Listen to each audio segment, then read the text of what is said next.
You get a call from a friend and you never know what adventure is going to be at the other end of the phone. So I have a buddy of mine who lives in Charlotte. His name is Matt Edwards. And, he's involved with a number of different projects and companies. And one of them he had was a boat company, a power boat company.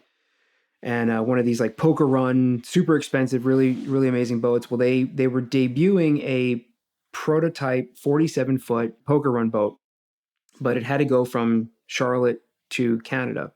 And it was going to be part of this poker run. And this is the first time anybody was going to see it. And they asked Matt if he would bring it up there as part of the promotion. So Matt calls me and says, "Hey, you want to go to Canada?" I'm like, "Not particularly, but what's going on?"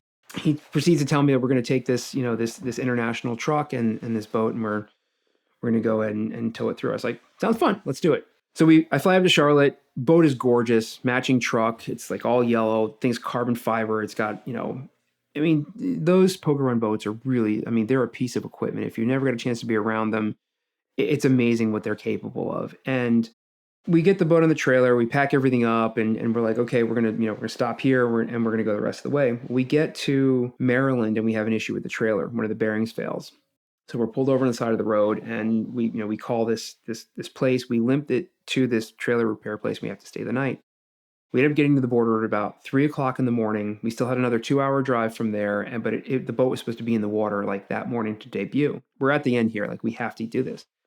So it's late at night. The guys at the Border Patrol agents were, they don't see much traffic through there at that time. We're exhausted from, pushing through midnight oil kind of thing. And so we get out, we're talking to the border. They're asking us about the boat because it's, it's not something they normally see.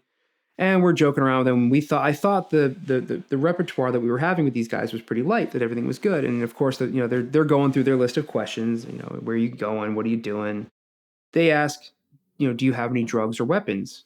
And we just laugh and we're like, other than Red Bulls and my pocket knife, no, we don't have anything on this truck. And of course, the one guy in the back, his ears perk up and he goes, "Well, let me see your knife." Like, okay, like, sure. Like, I didn't care. It was a pocket knife. I didn't think anything of it. What it ended up being was it was an assisted opening knife.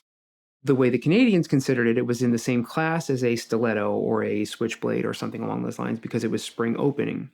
Here I am at 3:00 in the morning arguing with this border agent. I says, "Look, you can buy this knife at Dick's Sporting Goods." I was like, "This is not a stiletto. It's not a switchblade. It's not illegal." And they're like, "Well, it's illegal here and you can't bring it in." And then they get into, "Well, what else do you have that you didn't tell us about?" So I'm like, "Dude, have at it." So they go through the whole boat. We have to show them how to open the boat and go through the doors. They're going through the transoms. And now it's like 4 in the morning. I'm like, "Guys, like, look, we have to like, I'm not trying to rush you through what you're doing, but like, there's nothing here." They bring the dogs out and they're sniffing the cab and like literally like going through the whole thing. And so then I'm start getting, I'm cranky, I'm tired, I'm angry.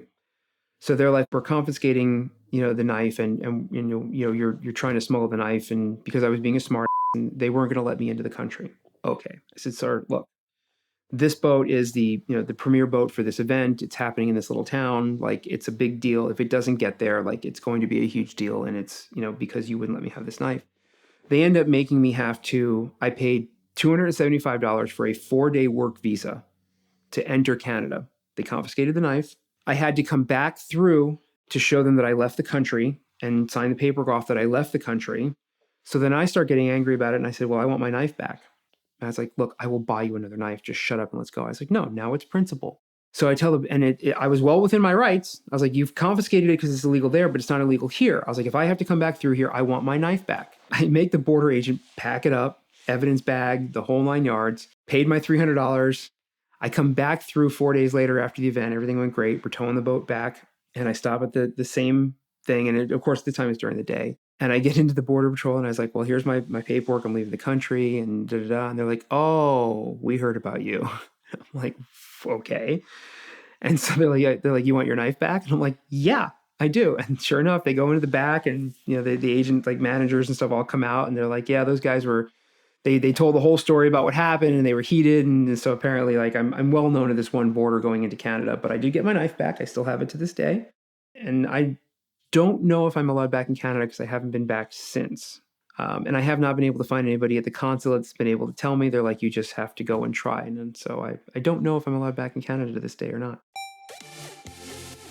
We'd like to thank this month's sponsor of the VINwiki YouTube channel, Minta Watches. We know the world of great cars and great watches tends to overlap a lot, and Minta specializes in remarkable timepieces, both vintage and modern, because they know that great watches also have great stories. So if you're looking for some entertaining and educational watch content, be sure to check out Adam's YouTube channel. And if you're in the market for a watch or you just want to learn more about watches, be sure to reach them at the link in the description below.